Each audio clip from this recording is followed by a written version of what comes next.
Welcome to Let's Be Perfectly Queer, a queer podcast creating space to talk about all things queer.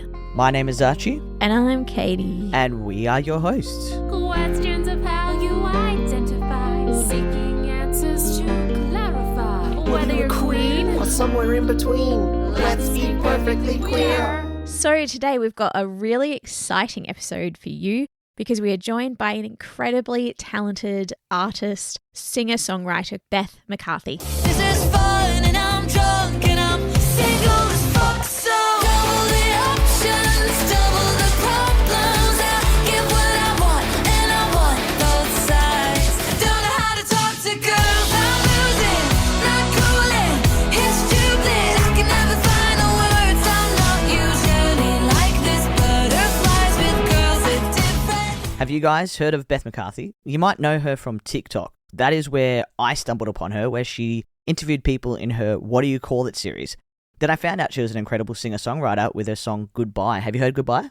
I sure have. It's a very good song. I'm a sucker for a good, lyric. You are, aren't you? Yeah. I think it's because you're such a lyricist yourself, so you can see it in other people and it really vibes. The storytelling and the lyrics, and yeah, that's for me. So true. Well, for those who don't know, she really blew up in 2021 with her EP, I Don't Know How to Talk to Girls, and was already a hit with over 30 million streams. She's got this raw, unapologetic style that so many people connect with, and now she's bringing that energy to Australia for the very first time. Yeah, it's her I Don't Know How to Talk to Aussie Girls Tour, which is a fun nod to her hit EP. She's playing in Brisbane on October 9th, Melbourne on October 12th, and Sydney this October 13th. So Aussie fans are finally getting the chance to see her live. Unfortunately, like normal, Perth, we do miss out. That's true, but there's nothing stopping us getting on a plane to have our pure fangirl, fanboy, fan moments and appreciating her across there. So she's also been touring all over the UK and Europe as well, playing festivals, selling out shows. Her live performances are full of energy and heart. So I think Australian audiences have great things to look forward to.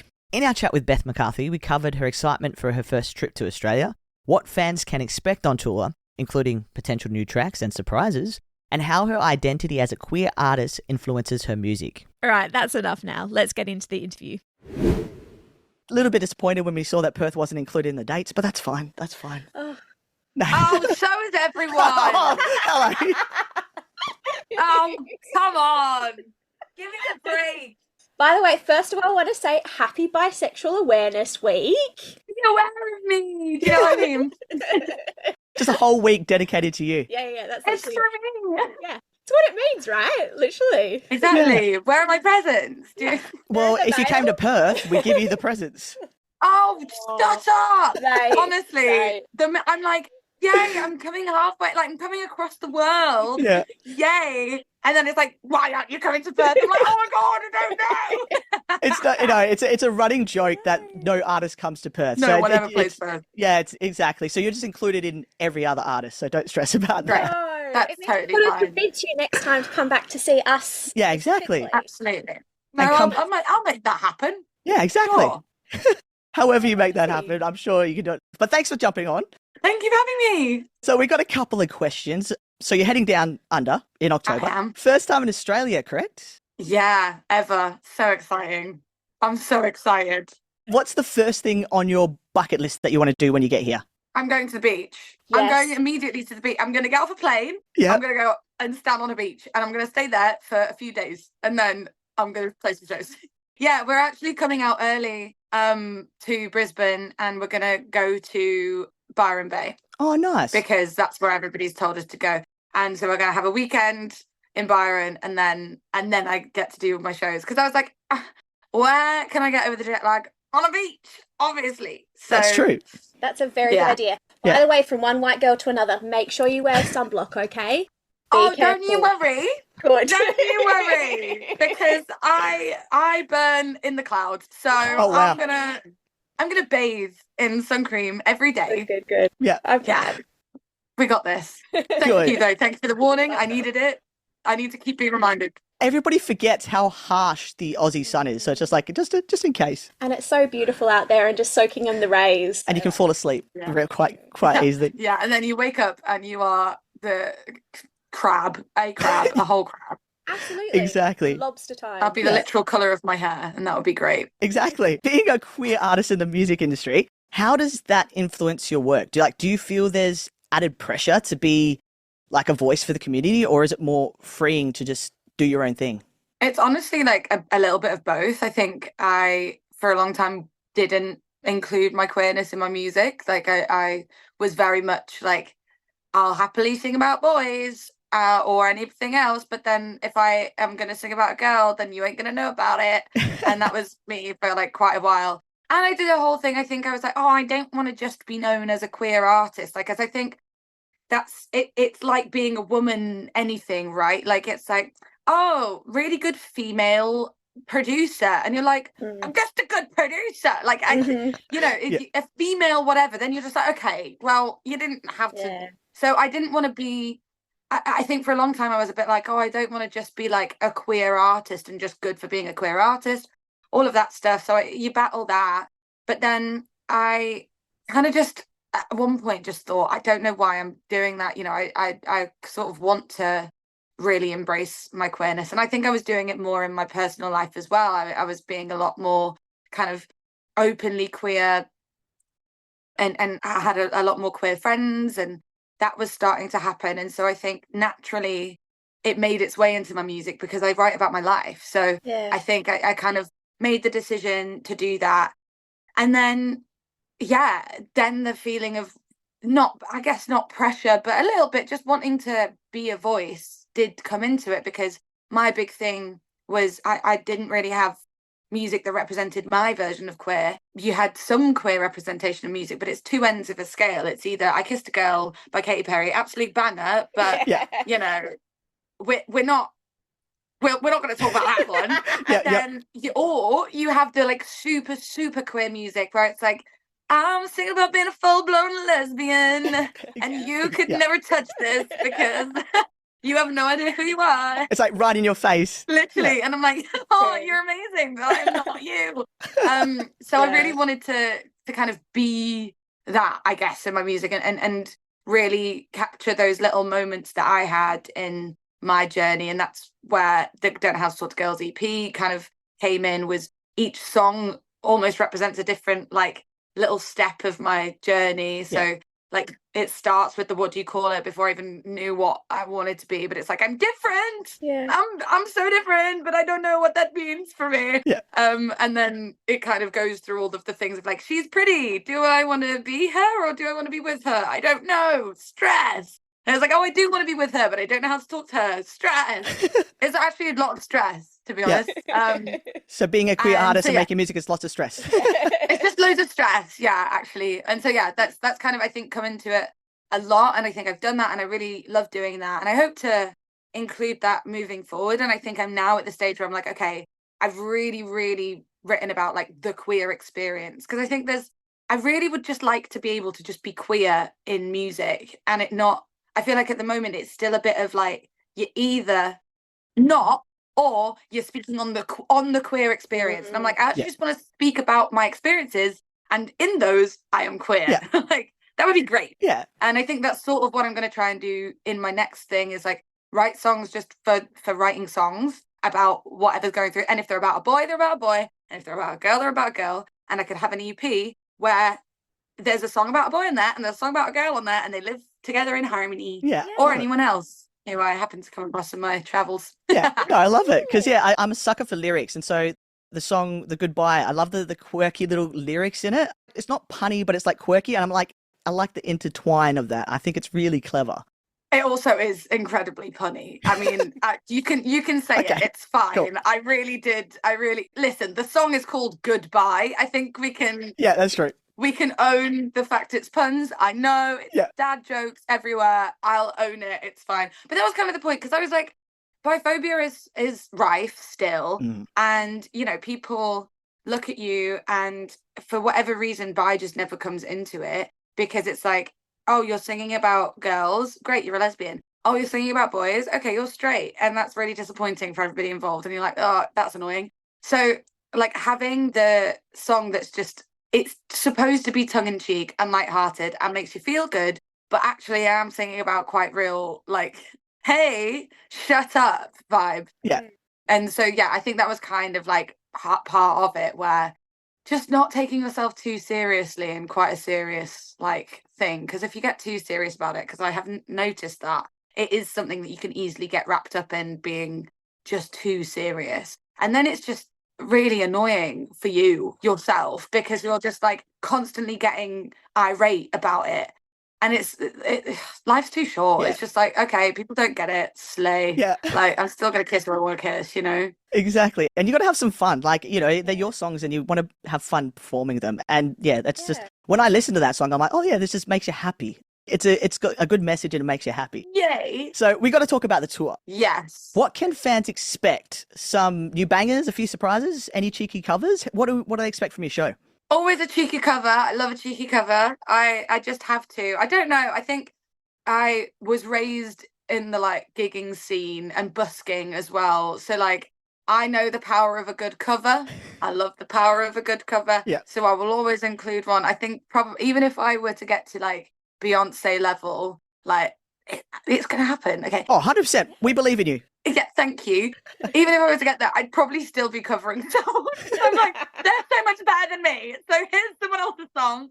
But yeah, so definitely a cheeky cover, always to try and bring the energy. And then yeah, Australia are gonna get a sneaky newbie, I think, because I just they have to. I'm coming all the way across the other side of the world. If I'm not bringing a new song with me, then what am I doing? That's exactly it. The first time down under, you have to. Exactly. Has to be done. You've got this massive TikTok following. And I imagine that comes with a bit of juggling, right? How do you keep your fans hyped, but also stay true to you and your own artistry? Like, how do you find that balance? I think it's a really hard one to know how to do, really, because it's the thing with socials is you let people in, or the idea is to sort of let people into a part of your life. And then I think sometimes that can get confused with people thinking that they're seeing your whole life. So, and this was actually a big place of where Goodbye came from, was, you know, I got a really big platform by doing my like little mini mic street interviews with people. And it was during me releasing an entire EP about my experiences with women as a woman who loves women, also loves literally everyone else. But those particular songs were about girls.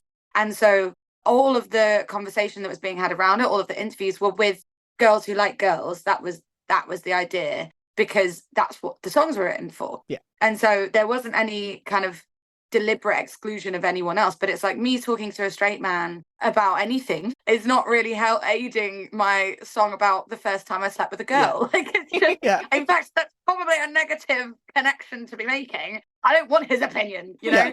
So I did that a lot. And I think obviously being seen with queer women, singing songs about girls, then everyone's immediate thought was, well, that's a lesbian and that's who she is. Then that's great for us. And we have a lesbian icon. And I'm like, yay. Never said that though. Always actually said I was bi, but never said it. And then I started dating a guy, and everyone was just very stressed about it because it's like, oh, it's been hidden. It's been hidden from us. And it hasn't actually. If you've been there and you've seen it all, then you would have seen him in varying different things.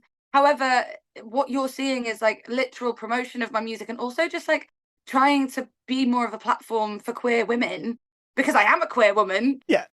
Despite how I label that, you know, and I think that's where it's really hard to juggle, is like you want to give the world a bit of your life and an insight to your life, and that is what they're seeing, but I can't show you all of it all the time, because that's a very hard thing to do, and it also isn't relevant to half the stuff I'm doing. Like, you don't need to see that bit in order to understand this bit. And I think that was where Goodbye came from, because it's like, oh, well, it's kind of not really my fault that you saw me speaking to girls who like girls and assumed I was a lesbian from that, because I never told you I was. But you've decided that that's the only way in which someone can be that queer with women, is if you're a lesbian. And it's like, well, no, there's bi people who exist who like are very much also in love with women. Absolutely. Yeah. I would say from me being pansexual, it's always that internal dichotomy when you're in a relationship with a man or somebody, or in a heterosexual presenting relationship. It's always that, it almost feels like you have to prove that you're queer, and you still like have to prove that identity sometimes. That Yeah, and I think it's also People see what they want to see. exactly, and it's the assumption as well. Like, you know, it's like, oh, of course, this bisexual has ended up with a straight white man, and it's like, actually, he's not straight either. So you can go and leave. It's like, oh, Uno reverse that. Like, there you go. Go and do one because we're both bi. So Yeah. joke's on you, bitch. But like, it's so annoying. I find it so annoying because it's like, it's all just assumptions made off of what, and it's like, everyone hates being stereotyped, but the community is stereotyping in themselves. It's like, oh, she's got a carabiner on and short hair and wears boys' clothes. She's a lesbian. And I'm like, no. It's like, yeah, it's very funny because a community that tries to be so inclusive, sometimes it's very pigeonholed into boxes. So like, you belong in this box, and it's like, who cares? Just be free to live however you want to. Yeah. And also, like, labels can change. I think that this is the thing, and I've been having a few conversations about it. And I think it's a really sensitive topic because people get quite, you know, protective of their labels and protective of their identities. And it's like, oh, well, like, you're saying that this label that describes me also describes that person, but that's not what I see my label being, so you're wrong. And it's like, okay, but the point of the conversation is it can just change. Like, I can guarantee you that the majority of people who label themselves, like, there'll be gay men who have had girlfriends in their life, right? Yeah. And there's lesbians who have spent a lot of their teenage years with men. Like, this happens, and then they go, oh, actually, not for me. And I'm now identifying as this, and I always was that, but, or maybe I wasn't. Maybe I was bi initially and then decided I'm not anymore. And that's all just fine. Yeah. And I think some people go like, well, no, but that's not what happened to me. So like, so now you're invalidating like my experience. Like, no, you're not being invalidated just because that person's experience is this. Like, we all just have completely different lives and experiences, and we just need to be fine with it. Yeah. And it just doesn't really matter that much. Yeah, and everybody's journey is different. Like, you don't have to fit into a box of like, here's a DIY like manual of how you're meant to do it. Like, everybody is very different, and that's what some people forget. Yeah, and if you get too like logged into what label you should be, you sort of stop enjoying what you actually are. Yeah. It's sort of like a label, you know, people, I get so many DMs of people being like, how did you know you were bi? I think I'm this, and I'm like, oh, it doesn't matter. Yeah. Yeah. Like, it doesn't matter what you call it. You can just be whatever. That's the fun. That's the fun part. And if you find a label that fits you, then sick, you know? Yeah, because I get a lot the same thing about being trans. And it's like, I can't answer that for you. I honestly can't. It's your own journey. Yeah. My journey is going to be completely different to yours. Exactly. And it's one of those things, and like you said, being queer isn't the only thing that represents us as human beings. I guess it comes back to, I look forward to like what your next music comes up with. Yeah, it's going to be as a exciting. Brilliant individual, still like embracing your queerness and embracing. Yeah, and just being you. Yeah. And putting that in an album. Exactly. Yeah. I love So it's that. very exciting. Thanks, guys. You cutie. A couple more questions before we let you go, because I know you're on a tight schedule. You're good. Sweet. Okay, that's fine then. If you could hit the studio with any artist, dead or alive, who would it be, and what kind of track are we talking about? Oh, that's a great question. Okay, so dead, I'm going to have two. Sorry. That's fine. Dead, Freddie Mercury, right? Queen. Yes. Queen till I die. Freddie Mercury is like, oh, I'm so upset that we just don't exist at the same time because, and I would love to make like a Queen style track. Like, it would just be so fun, you know, with like all the stackies, like, let's go theatrical. Like super operatic? Yeah, honestly, it would just be the absolute dream. And I love performing live. So like Freddie Mercury as a front man is like, you know, the dream. And also queer. And I'm like, Yeah. we'll be queer together. And then alive is difficult. So Miley Cyrus probably will always be. Yeah. And I would love that just to like make my, you know, happy teenage dreams. You know what? My now dreams. Forget teenage me. I'm still obsessed. So either Miley to go for like a real rock track, like Let's All Go big vocals, or like Troye Sivan. And that's because I'm obsessed with that. I'm obsessed. I love him. I fancy him loads. Unfortunately, he'll never fancy me. He's one of the few people who don't fit. You never know. His journey may change. Who knows?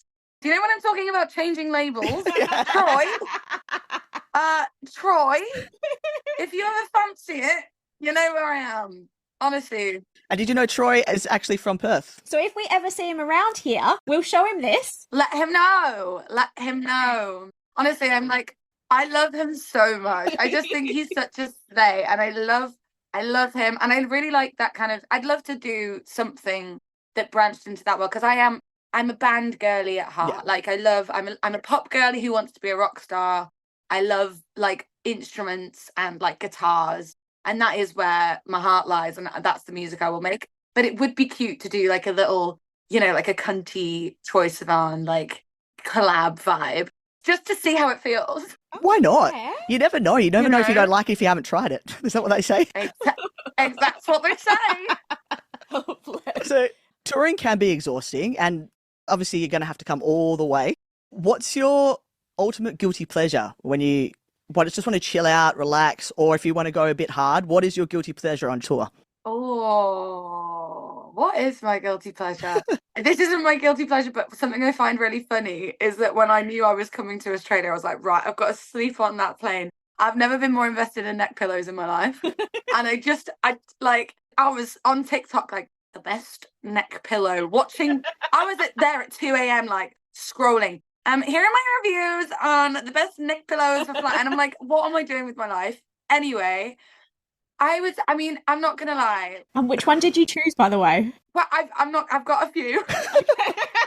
You got a couple in your cart, not ready to purchase? I've got a couple that I'm gonna have to try out. We've got the turtle one, that's like the viral turtle one that like Yes. holds the side of your head, but like looks absolutely insane. And then you've got like, there's an ostrich one, which just like basically like, Put your hands in? oh my God, I haven't got that one because that's insane. And I'm like, I don't know that I don't know how that I have it in me to where basically, that episode of Friends where like Joey gets a chicken stuck on his head? Yeah, It looks like that. you could do And it. I don't have that in me. Yeah. I don't have it in me. I believe in you.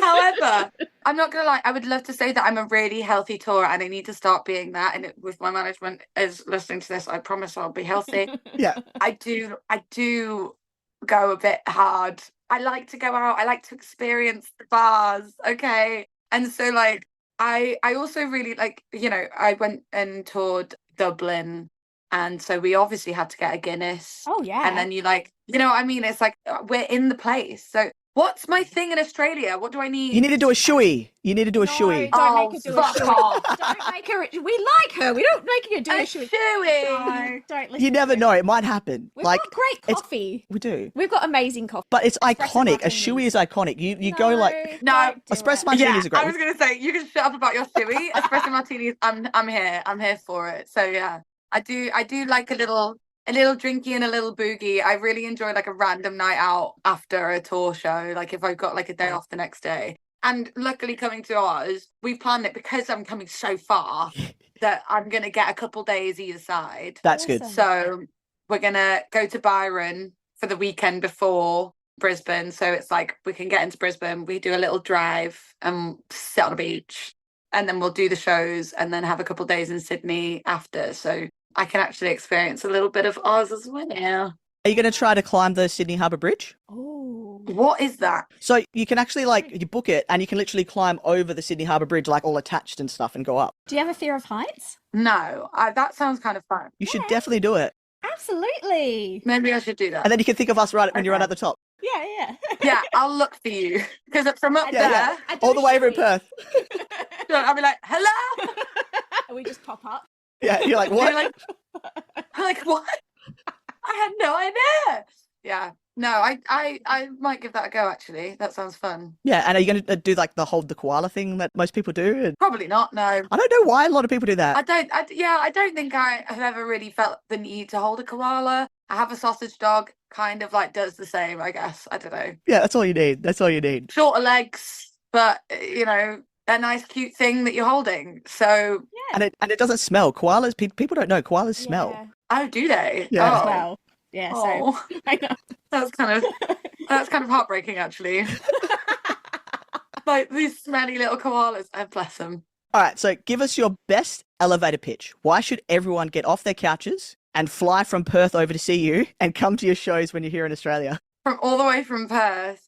Honestly, I like this. Everyone says this about their fans, right? My fans are literally the coolest. Well, they're not that cool actually, and that's why they're cool. And because I'm not cool and we're not cool Aw. together. But it's like my last tour. We think you're cool. Thank you. My last tour, I made a bunch of group chats for like people who were coming on their own or whatever. And it was just so nice. And everybody made friends. Like there's so many people who I know who are like besties from just coming to the shows.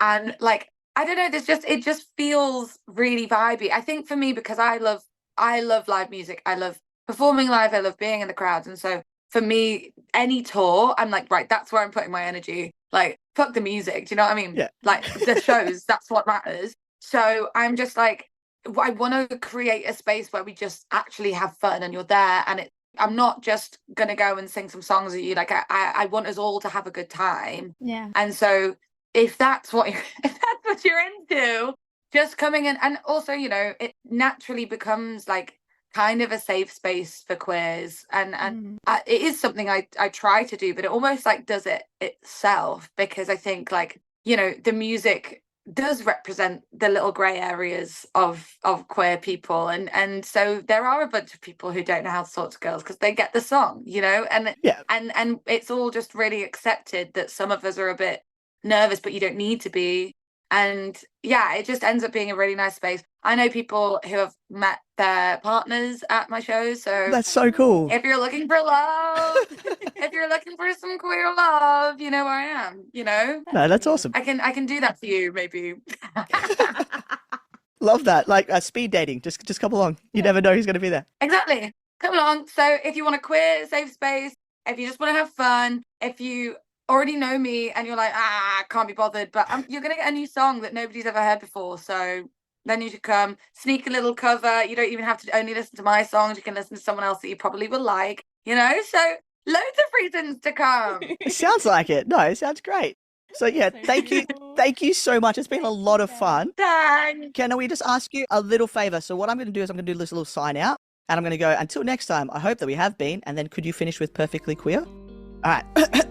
Until next... Oh, wait. I'll do a little... I'm not going to go straight into that. It sounded really, like, robotic. Until next time. Yeah, exactly. That's what it sounded like. It's great. I really enjoyed it. Yeah, thanks so much for having a chat with us. It's been a lot of fun. I don't know if school will get me time off to go over to see your concert. I think I might lose my job. Anyway. Honestly, do it. It's fine. Exactly. You endorsed it. It's fine. I'm sick. That's the move. Yeah. Yeah. You know? Thank you so much. So until next time, I hope that we have been... Perfectly Queer.